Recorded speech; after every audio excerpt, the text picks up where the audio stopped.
Assalamualaikum warahmatullahi wabarakatuh. Perkenalkan, nama saya Nurwafik Aziza dengan NIM 2313040. Kali ini saya akan mempresentasikan mengenai apa yang saya pelajari dari materi manajemen strategi. Manajemen strategi adalah suatu cara untuk mengendalikan organisasi secara efisien dan efektif sampai kepada implementasi terdepan sehingga sasaran dan tujuannya tercapai. Dan yang selanjutnya yaitu ada beberapa tujuan manajemen strategi, diantaranya memenuhi kewajiban atau peran yang telah diamanahkan dan dimandatkan. Yang kedua yaitu untuk menjustifikasi dan melegitimasi keberadaan instansi dan permohonan anggaran. Dan ketiga yaitu untuk meningkatkan kualitas pelayanan publik dan memperkuat dampak dari peningkatan pelayanan publik itu sendiri. Penting manajemen strategi untuk menganalisis SWOT, diantaranya yaitu kekuatan, kelemahan, peluang, dan ancaman.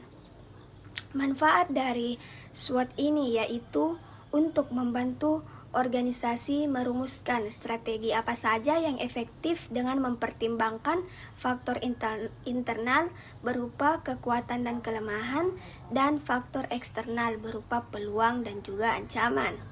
Ada beberapa manfaat dari manajemen strategi. Yang pertama yaitu manajemen strategi sendiri berharga ketika membantu para pembuat keputusan. Yang kedua, berpengaruh pada keberhasilan suatu organisasi. Dan yang ketiga yaitu membantu pimpinan dalam membuat keputusan dan juga sebuah tindakan yang penting. Dan yang keempat yaitu sebagai sarana atau membantu mengelola sektor publik dan bukan merupakan tujuan dari sektor publik itu sendiri.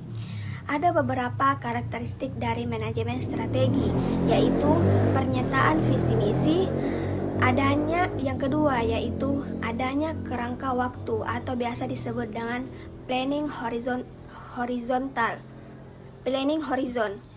Dan yang ketiga yaitu adanya analisis sistematis. Selanjutnya yaitu ada 8 langkah pada manajemen strategi. Yang pertama yaitu mengidentifikasi suatu misi, yang kedua menganalisis lingkungan luar, yang ketiga identifikasi peluang dan ancaman, dan yang keempat yaitu analisis lingkungan internal.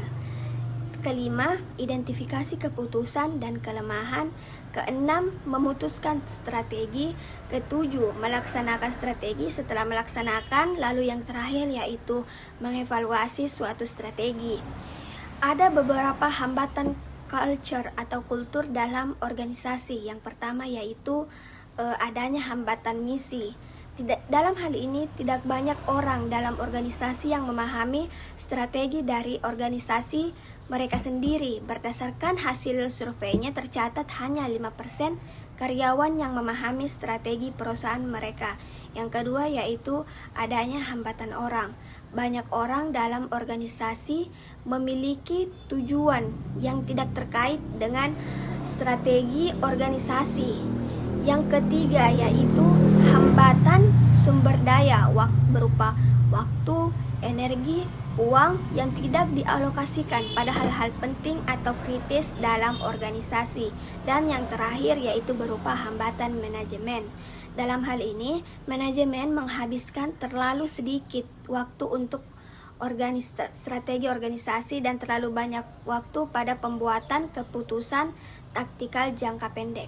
Itulah tadi hasil presentasi materi saya mengenai manajemen strategi. Kurang dan lebihnya mohon dimaafkan apabila ada salah kata, saya mohon maaf. Assalamualaikum warahmatullahi wabarakatuh.